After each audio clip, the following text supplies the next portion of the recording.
Quand on a eu l'idée, Annick puis moi, là, bientôt 4 ans, d'avoir un véhicule, culturel qui arpenterait vraiment le territoire, dans notre tête, c'était vraiment simple. Là. On achetait un campeur, puis on le renifait, là, puis on faisait des activités, mais c'est pas comme ça que ça s'est passé. Ville, c'est plus que l'asphalte, du trottoir, du déneigement. C'est aussi une communauté. Et dans la communauté, il faut que les gens se sentent inclus. Et une façon d'inclure les gens dans une communauté, c'est la culture. Et ce véhicule-là va faire en sorte qu'on va pouvoir diffuser cette culture-là, inviter les gens à venir voir des choses différentes. Il y a 5 ou 6 choses différentes qui vont être possibles avec ce véhicule-là.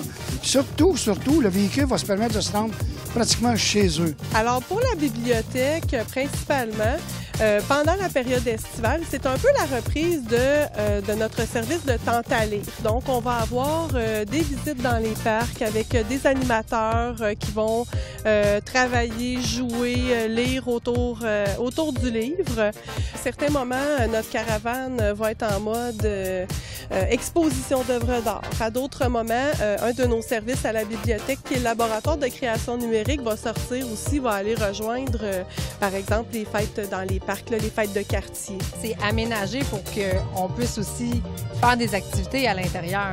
C'est que des fois, ça va être à l'extérieur. Des fois, on va avoir un groupe d'enfants qui vont venir faire une activité de lecture à l'intérieur. Des fois, je vais avoir un artiste en résidence aussi dans l'autobus qui va se promener de quartier en quartier. Il est conçu pour accueillir les gens à l'intérieur, c'est certain. Le lab puis la bibliothèque, on est à l'écoute, on veut s'améliorer. Donc, d'aller une première été, voir comment ça se passe sur le terrain, bien, on va écouter, on va voir ce qui marche moins, s'adapter puis revenir l'année prochaine plus fort et plus fort et plus fort à jamais. Je pense qu'on a toujours été avant-gardiste à la Ville de Vaudreuil-Dorion. On a des élus qui croient dans tout ce qui est médiation culturelle et les bienfaits de la culture pour l'épanouissement d'une ville, pour le sentiment d'appartenance. Puis je dirais même au niveau de la santé, c'est bien d'avoir la culture dans notre vie.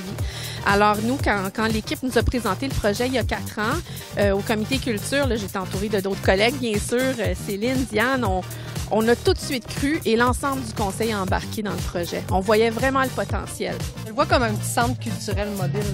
C'est vraiment, on n'en a pas vraiment de centre culturel ici à Vaudreuil-Dorion. On en a un petit qui va directement chez les gens. Bien, pour ça, il faut être capable de répondre aux bons besoins, puis d'être capable de se renouveler, puis faire en sorte que les gens disent « Ah, encore, c'est la même chose. » Non, ils savent que tout a quelque chose de différent. Je pense que ça va être ça notre plus grand défi.